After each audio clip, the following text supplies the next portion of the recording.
Avant de commencer cette vidéo, voilà. Je sais que beaucoup de personnes vont se dire what the fuck, il est 6h45 du matin, tu uploades cette vidéo à cette heure-là. Je vais tout vous expliquer, je vais vous expliquer tout dans le contexte, mon emploi du temps, etc. Parce que je sais que beaucoup de personnes ne sont pas au courant de mon emploi du temps et qu'est-ce que je fais dans la vie.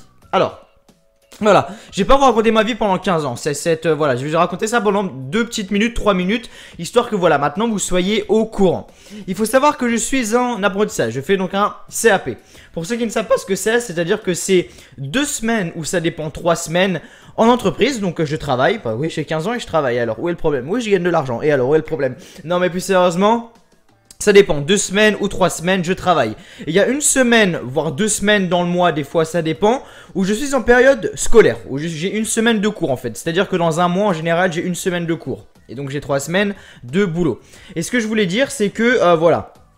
Là, je suis donc en semaine de cours et je voulais faire un test. Donc, si ma vidéo bide complètement au niveau des vues, plus jamais je referai ça. Parce que voilà, si le but c'est que ma vidéo soit regardée, c'est pas que personne la regarde.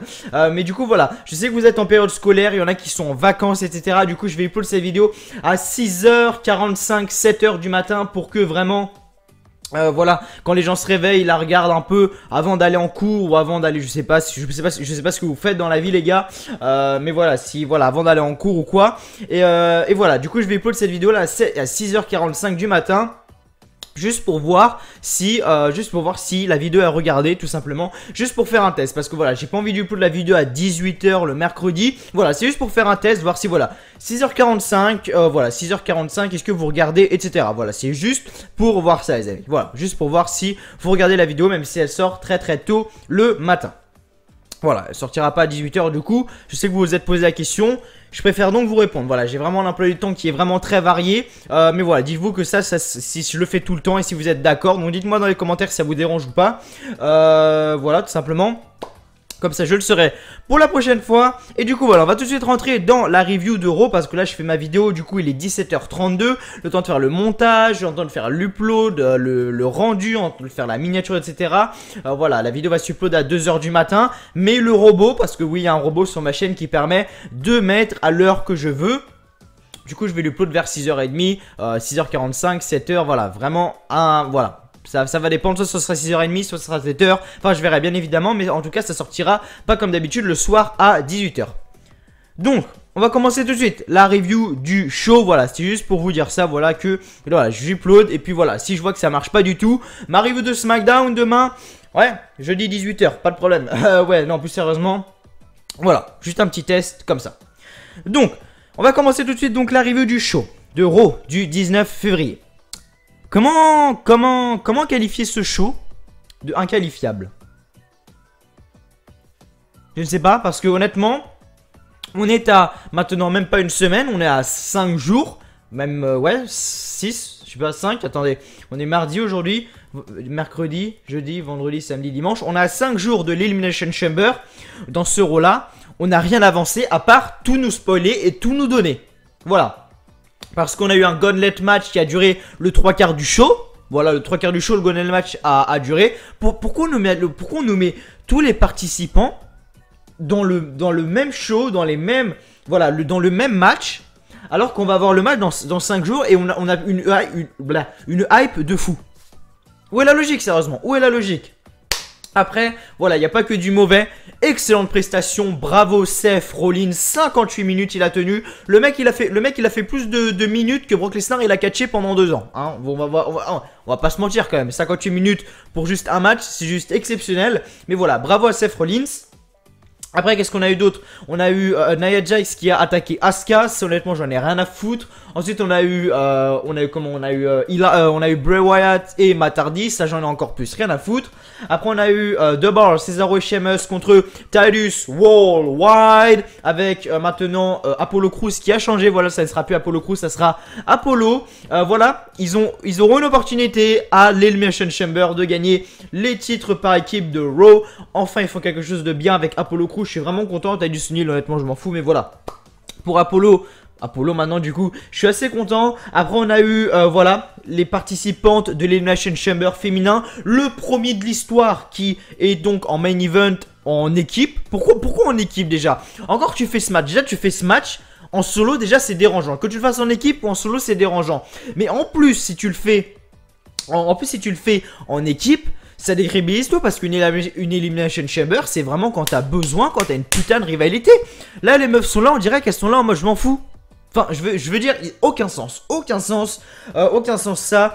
Après voilà, ce qui rattrape le show, c'est les matchs exceptionnels qu'on a eu. Honnêtement, le Gauntlet match était juste magnifique. Seth Rollins contre John Cena, le meilleur de la soirée honnêtement. Seth Rollins, John Cena dans un WrestleMania, je signe direct parce que ce qu'ils nous ont fait ce soir, c'était juste magnifique les deux. Après, Cesaro et Sheamus contre Titus O'Neil et Apollo. Vraiment, j'ai bien aimé ce match. Après, Bray Wyatt et Matt Hardy. Leur promo dans leur salle chelou qui rigolent comme des cons, ça sérieusement faut arrêter les conneries à un moment donné. Mais voilà. On va tout de suite rentrer donc dans la review du show. Donc Raw en direct de Phoenix dans l'Arizona. Les commentateurs comme d'habitude, Michael Cole, Corey Graves et Jonathan Coachman. On a commencé le show, Roman Reigns contre Seth Rollins. Voilà, Seth Rollins a tenu 2 matchs. Donc déjà 2 matchs. Ça a duré 58 minutes. Honnêtement, le Gauntlet match, j'ai pas compris pourquoi déjà ils l'ont mis en opener pour commencer. Et pourquoi il a duré le 3/4 du show. Moi, si j'aurais voulu faire ce truc là, dans l'ordre que j'aurais mis la promo d'Asuka. La promo d'Asuka en premier.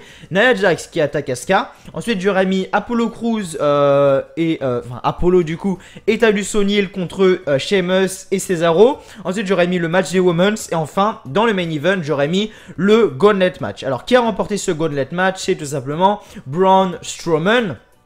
Donc Roman Reigns contre Seth Rollins, on a commencé ça, encore une fois, Roman Reigns perd mais ne perd pas clean, si je peux dire ça comme ça, il a perdu par un roll-up, donc Roman Reigns est éliminé et Seth Rollins continue. Ensuite nous avons donc John Cena qui arrive donc sur le ring, Seth Rollins gagne, franchement c'était un magnifique match, Super AA, Super Attitude Adjustment, on a eu des Attitude Adjustment, on a eu Seth Rollins qui a fait un attitude adjustment sur John Cena, enfin c'était vraiment bien, mais Seth Rollins gagne avec son curb stomp. Ensuite, ce qui est arrivé, donc Seth Rollins a gagné en 58 minutes. Ensuite, on a eu Seth Rollins contre Elias. Elias a gagné à la fin du match avec son neck breaker, comme ça, qui retourne vraiment magnifique ce finisher. Du coup, Seth Rollins s'est éliminé. Là, il a duré 58 minutes dans le match quand même, Seth Rollins. Bravo à lui. Ensuite, on a eu Elias contre Finn Balor. Un match que j'avais déjà vu. Oui, je l'avais déjà vu à un moment ce match-là. Quand il y avait la rivalité entre Elias et Finn Balor. À un moment, Elias avait pris sa guitare. Il avait fracassé ici, là, sur tout le côté de la tête de Finn Balor. Finn Balor était ouvert ici. Et donc, Finn Balor a gagné avec son Cool Gras. Ensuite, le Miz est arrivé et le Miz a gagné contre Finn Balor. Voilà, contre Finn Balor parce que Finn Balor était distrait par le Mr. Rage. Skull Crushing Finale de le Miz. 1, 2 et 3. Le Miz qui gagne. Et à la fin, le dernier participant, le monstre parmi les hommes, Braun Strowman is here, man. Et Braun Strowman gagne ce match avec son Running Power Slam. Boom, 1, 2 et 3. Victoire de Braun Strowman. Après le combat, Braun Strowman commence à monter sur le stage pour entrer au vestiaire. Mais Charlie Caruso arrive et demande ses commentaires à Braun Strowman. Et Braun Strowman dit que ce dimanche, il arrive pas pour Elias, pas pour Finn Balor, pas pour tous les autres. Il arrive pour affronter Brock Lesnar à WrestleMania 34. Et Braun Strowman dit qu'il faut l'excuser, il doit terminer son boulot. Et Braun Strowman retourne sur le ring, Running Power Slam sur le Miz Tourage, Running Power Slam sur le Miz. Le Miz après, il repart et fait un autre Running Power Slam. Enfin voilà, Braun Strowman montrant en tant que destructeur. Tout ça pour se dire, oulala, Braun Strowman a peut-être une chance pour qu'on fasse un Brock Lesnar contre Braun Strowman à WrestleMania 34. Non les gars, c'est Roman Reigns. Roman Reigns a été éliminé en premier. Roman Reigns, de toute façon, on l'a dit dans l'épisode WWE News qu'on a fait vendredi en direct, on est de plus en plus d'ailleurs. Voilà, il y aura également ça vendredi, émission en direct, WWE News aux alentours de 22 h sur la chaîne. Et puis on a parlé de ça, on a dit que voilà, Roman Reigns arrivera en premier. Enfin moi surtout j'ai donné mon opinion et j'ai dit que Roman Reigns arriverait en premier et gagnera l'Elimination Chamber. Même s'il arrive en premier, il gagnera bien évidemment. T'as beau lui mettre 50 Superman sur lui, il va gagner Roman Reigns de toute manière. Le mec est invincible, honnêtement le mec est invincible, enfin bref. Donc, Donc Braun Strowman, voilà, running power slam sur le Miz, running power slam sur le Miz to Rage et Braun Strowman se casse. De retour, on a Asuka qui fait une petite promo en anglais. Je sais pas pour me moquer, mais honnêtement, Asuka est totalement à chier au niveau des promos. C'est pas de sa faute, elle est japonaise bien évidemment. Moi j'en collerai pas une avec mon petit accent français là. Mais donc voilà, ce qui s'est passé c'est que Asuka était entre promo, Nia Jax l'a attaqué, Samurai drop, leg drop et donc Asuka était à terre et Nia Jax est reparti donc au vestiaire. Alors est-ce que cette rivalité m'intéresse? Oui et non, parce que Nia Jax et Asuka dans le main roster, surtout à Raw, c'est vraiment la seule chose qui est vraiment très intéressante. Voilà, c'est vraiment la seule chose qui est vraiment très intéressante. Après, ce qui me dérange, c'est que on connaît déjà le vainqueur. Enfin, la vainqueur plutôt. On sait déjà que Asuka va gagner et qu'elle va... Enfin, pour moi, Asuka ne perdra pas sa streak dans un pay-per-view B comme Elimination Chamber, qui n'est pas d'ailleurs dans le Big 5 du coup. Mais je pense qu'elle va se faire baiser sa streak à WrestleMania, comme tout le monde le pense. Mais bien évidemment, on verra tout ça. Mais voilà, Nia Jax et Asuka, c'est vraiment les deux meilleurs. Voilà, la plus grosse rivalité qu'on peut créer dans le main roster. Parce que c'est pas avec des Sasha Banks, avec des Mickie James que tu vas créer des trucs de malade. Je te le dis direct. Voilà, Nia Jax est très bien dans son rôle. The Bar, Sheamus et Cesaro contre Titus O'Neil et Apollo, accompagné de Dana Brooke. Titus Worldwide. Titus O'Neil et Apollo ont gagné ce match. À la fin du combat, Apollo lance Sheamus en bas du ring et surprend Cesaro avec un roll-up pour le compte de 3. Et donc, Jojo ensuite nous annonce que Apollo et Titus O'Neil auront un match pour les titres de Raw à Elimination Chamber. La carte est maintenant dessinée pour Elimination Chamber. Je pense honnêtement que ce match-là sera dans le kick-off.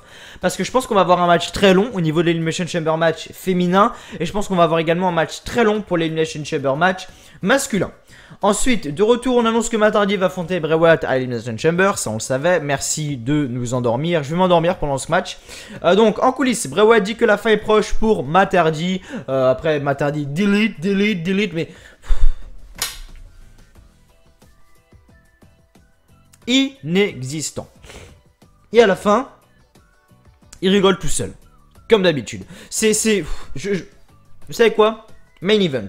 6 Women Tag Team Match. Sasha Banks, Mickie James et Bayley contre Mandy Rose, Sonya Deville et Alexa Bliss accompagnée de Paige. Paige qui depuis les rumeurs sur l'arrêt de sa carrière, elle n'a toujours pas catché. Donc je pense que maintenant il n'y a plus de doute à avoir. Les gens me disent oui mais Mathieu tu sais tu dis que Paige elle est blessée mais tu parles trop vite hein. Excusez-moi les gars, ça fait 2 mois et demi qu'elle n'a pas catché Paige. Donc c'est que il y a un problème. Voilà, c'est pas que les officiels la mettent de côté, mais c'est qu'il y a un problème. Bref, à la fin du combat, donc, le match était vraiment très bon. Mandy Rose, on disait oui, mais on l'a pas vu. NXT, c'est une bimbo, machin. Honnêtement, elle catch très bien. Honnêtement, Mandy Rose, elle catch très bien. Oula. La meilleure, on va pas se le cacher, dans l'équipe de Mandy Rose, Sonya Deville, Alexa Bliss, honnêtement c'est Sonya Deville. Sonya Deville, un in-ring excellent. Donc voilà, à la fin du combat, Sasha Banks a appliqué son Bank Statement. Alexa Bliss et donc Alexa Bliss a tapé. Donc Sasha Banks, Mickie James et Bayley ont gagné ce match. Et donc à la fin, c'est parti en couille. Tout le monde s'est attaqué, à un moment. Alexa Bliss a tiré Mickie James à l'extérieur et donc... le jeu se termine avec une célébration de Mickie James et Alexa Bliss. Et donc Alexa Bliss était avec son titre, elle rigolait machin. Mickie James elle avait un grand sourire aux lèvres comme ça. La meuf elle arrive comme ça, enfin, je veux dire, il n'y a pas de logique. Il n'y a pas de logique honnêtement. Après, voilà, on verra bien évidemment ce qui va se passer. Mais, enfin, je sais pas. Mickie James, Alexa Bliss, ça nous a été donné comme ça. Je sais pas. On verra bien évidemment tout ce qui va se passer prochainement dans Monday Night Raw. Je vous donne rendez-vous demain. Rendez-vous demain pour la review de SmackDown Live. Voilà, enfin, il s'est pas passé grand chose honnêtement dans ce Raw-là. À part le Gauntlet match, j'ai vu qu'un match, voilà, ça se... Comment je pourrais expliquer ça? Ça s'explique rapidement, voilà, je vais pas vous cacher que ça s'explique rapidement. C'est vraiment les promos qui mettent du temps quand je fais mes reviews. Mais du coup, voilà. Demain, review de SmackDown Live, les amis, soyez à l'heure. Vendredi, vidéo WWE News en direct à 22 h. Samedi, vidéo pronostic de Elimination Chamber. Et enfin du coup, lundi, review de Elimination Chamber. Voilà, tout simplement. Soyez bien évidemment actifs sur la chaîne. Je m'excuse si ça ne vous plaît pas que la vidéo se upload très tôt le matin. Je sais que je vais recevoir énormément de commentaires. Mais voilà, je vous ai expliqué, j'ai un emploi de temps vraiment qui varie. Et je vais faire un test. Comme on dit dans la vie, qui ne tente rien à rien. C'était double en français. Merci d'avoir regardé cette vidéo. Et donc je vous dis à la prochaine. Enfin, je vous dis simplement à demain pour la review de SmackDown Live. Allez, salut à tous.